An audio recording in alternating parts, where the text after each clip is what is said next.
VN Naik शिक्षण संस्थेत परिवर्तनकडे अध्यक्षपद, कोंडाजी मामा आव्हाड अध्यक्षपदी विजयी।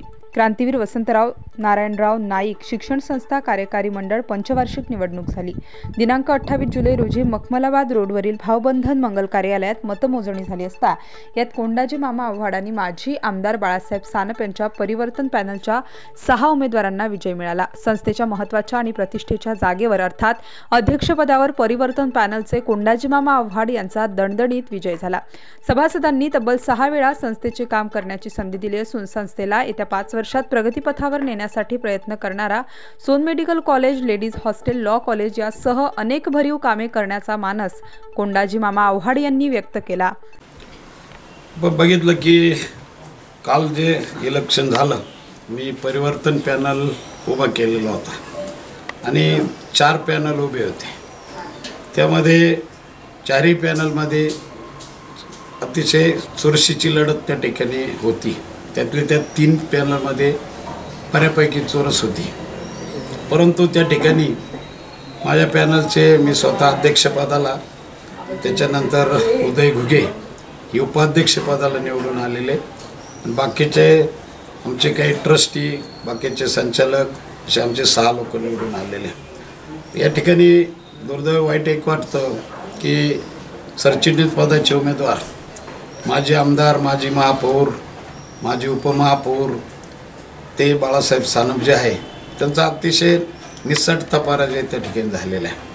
आणि हे जे काही मतदान झालेले याच्यामध्ये आपण बघितलं त्या दिवशी संध्याकाळी त्या ठिकाणी जो प्रकार घडला, कालच्या सर्व पेपरला परवाचे आलेले कालच्याच, की त्या ठिकाणी बोगस मतदानाचा जो प्रकार त्या ठिकाणी घडला तो अतिशय दुर्दैवी होता आणि पैशाचा अतिशय मोठ्या प्रमाणात वापर, जे मी मागे 5 पंचवार्षिक सलग निवडून आलो, परंतु 1 रुपया कधी मतदाराला आम्ही दिला नव्हता, परंतु यावेळेस जो प्रकार झाला तो अतिशय गलिच्छ झाला आणि पैशाचा खूप मोठ्या प्रमाणात वापर झाला।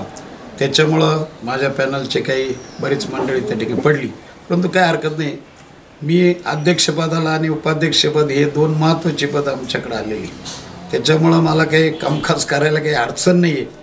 मी अतिशय चांगल्या प्रकारे कामकाज करून मागे 5 वर्षे जो संस्था 5-10 वर्षे मागे नेली होती ते निश्चित आता मी नावारूपाला आणेल, हे आपल्याला येत्या 5 वर्षात बघायला मिळेल। नवीन काय आता नवीन मेडिकल कॉलेज किंवा या ठिकाणी आता नवीन आमच्या डोक्यात BMS कॉलेज या ठिकाणी सुरू करण्याचा आमचा मानस आहे।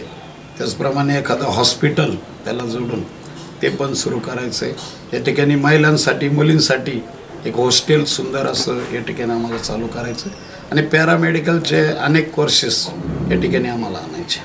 आपलं एवढी मोठी संस्था आहे आणि अजून त्याच्यात काय अजून आपल्याला वाढीव काय 5 वर्षात काम करायचं आहे मानस आहे तुमचं? हेच आता सांगितलं तुम्हाला, हेच आपलं BMS कॉलेज असेल, हॉस्टेल असेल, त्या ठिकाणी एखादं नाट्यगृह बांधायचं आहे आणि जेवढे पॅरामेडिकल जे कोर्सेस आहे, अनेक कोर्सेस आहे ते आणायचे त्या ठिकाणी। लॉ कॉलेजचं आमच्या डोक्यात आहे, लॉ कॉलेज पण सुरू करण्याचा विचार आहे। असे नवीन जे काही आता आधुनिक आता नवीन काही कोर्सेस येत आहे ते सर्व नवीन कोर्सेस आम्ही या ठिकाणी आणायचा प्रयत्न करू आणि संस्था निश्चित 5 वर्षामध्ये नावलौकिक मिळेल, नावारूपाला येईल। काय सभासदांचे आभार मानणार का? सभासदांचे आभार मानलेच पाहिजे। सभासदांनी मला 6व्यांदा निवडून दिलेले, 3 पंचवार्षिक अध्यक्ष आणि 3 पंचवार्षिक सरचिटणीस। या संस्थेमध्ये इतिहासात 6 वेळेस या महत्त्वाच्या पदावर अजून कोणी निवडून आले नाही, त्यामुळे सभासदांचे मी मनापासून आभार मानेल। स्टार न्यूजसाठी विजय खंडागळे, नाशिक।